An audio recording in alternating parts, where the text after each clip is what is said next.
Hello everyone, welcome back to On The Fly. Today we're taking a trade between the St. Louis Blues, Toronto Maple Leafs, and Minnesota Wild. So the Blues do receive Gaudette, Mikhail, Abramov, a 2023 first round pick, a 2023 third round pick, and a 2024 second round pick in exchange for Ryan O'Reilly and Noel Acciari. And Ryan O'Reilly was at a 75% retained salary, 50% came from the Blues, the other 25% came at the 50% that was able to be traded from the Minnesota Wild, who took it on for a fourth round pick and was also traded away Josh Pilar. So this deal is very, very interesting, and it's one of those deals where it's probably going to be the make or break for the Leafs this year. I don't see them making too many more moves, but at the same time, there is a little story to this. Last night, I always, obviously with the trade deadline nice and close, before I go to bed, and this was about 10 o'clock, trade happened at 11. I went to bed, I checked my phone, nothing was going on. I'm like, okay, nothing's going to happen, that's okay.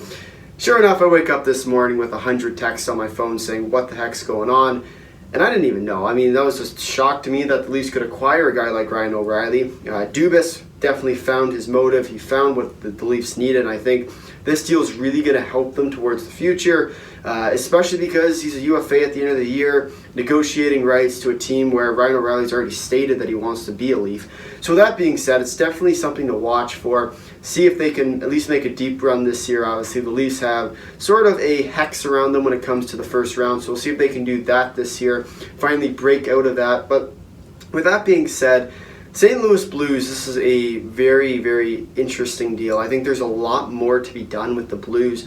They have quite a few other players that have still yet to be moved, which I think they will, especially at this point. Looks like after the Tarasenko deal, after the O'Reilly deal, that the Blues seem to be outsourcing a lot of their players. So we'll see if other key assets from the Blues are going to get moved.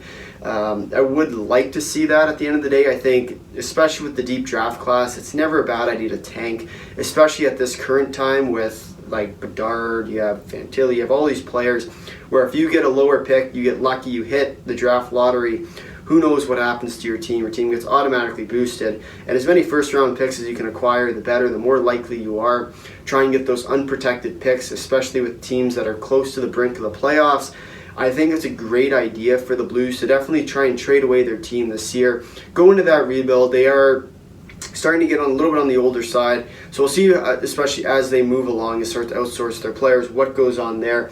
But in terms of the return, first, second, and third, you get a prospect in Abramov. Gaudette, you won't really see much, but Abramov, fourth round pick, 2019, so we'll see if he's able to help the Blues at all. I think he's given more of an opportunity with St. Louis than he would with Toronto, where Toronto is just sort of an outline team where at the end of the day, they don't have a lot of room to play with. And I think, especially with Abramov, having the opportunity in St. Louis, I think is going to definitely help them in the long term, as well as help Abramov to become a really solid player.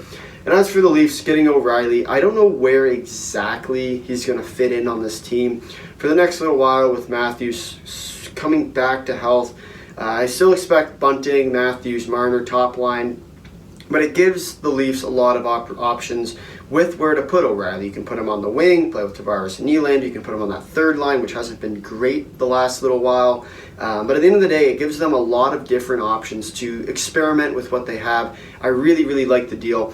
And especially Acciari, who's been there before. He's been to the Stanley Cup Finals with Boston. So I'd be curious to see whether or not Acciari's going to help at all.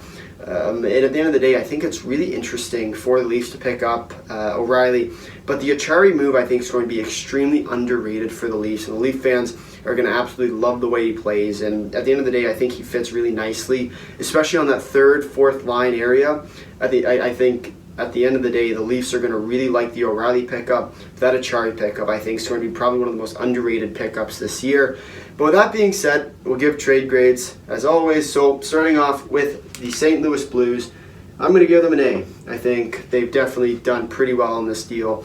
Having a first, second, third, and a prospect, always a good sign for a player who's sort of on the outs in terms of his age, but at the end of the day, still a very solid player. As for the Leafs, I'm going to give them also an A. I think both, they make a really great deal. They don't really give up too much of their future. At the end of the day, the Leafs are going to be a top team in this league.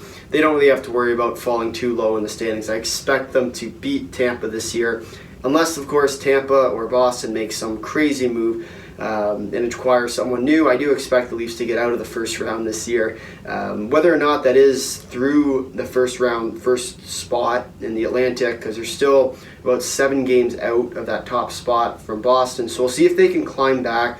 I expect Boston or Tampa to make a similar move in the coming days to bolster up their team. I know Boston's looking at a bunch of players. They're in every market right now. Tampa's sort of the same. They're a little bit more cap restrained. But at the end of the day, I'm looking forward to seeing what Tampa, Boston respond with. And if the Leafs make any more moves, I think there's still plenty of room. And at the end of the day, I'll also give Minnesota an A+. I'll always give teams that take on cap for nothing an A+, because at the end of the day, it's 1.875 that you're taking on for a 4th round pick in an already loaded draft class. At the end of the day, I think this is a really win-win-win trade for all 3 teams. But with that being said, if you made it this far in the video, thank you for watching. If you'd like to drop a like, if you really liked it, consider subscribing. Tell all your friends and comment down below your thoughts on the trade. Until next time, see you.